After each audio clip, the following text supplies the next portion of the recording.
Last 30 டேஸில் 5.3 million views போயிருக்கு என்னோட வீடியோஸ். அதாவது 53 லட்சம் பேர் என்னோட வீடியோஸை பார்த்துருக்கீங்க.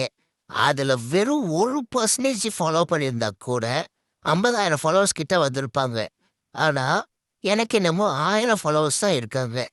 எங்கள் அப்பா அப்போவே சொன்னார், ஆம்பளை பசங்களை சோஷியல் மீடியாவில் மதிக்க மாட்டாங்கடான்னு. நான் தான் கேட்கல. இதுவே ஒரு பொம்பளை புள்ள வீடியோ போட்டுருந்துச்சு அப்படின்னா, you are cute, you are sweet அப்படி சொல்லி ஃபாலோ பண்ணியிருப்பாங்க. நான் ஆம்பளை பையனா போயிட்டோம்ல, எப்படி ஃபாலோ பண்ணுவாங்க? இந்த வீடியோ பார்த்ததுக்கு அப்புறம் யாராச்சும் ஃபாலோ பண்ணுறாங்களான்னு பார்க்கலாம்.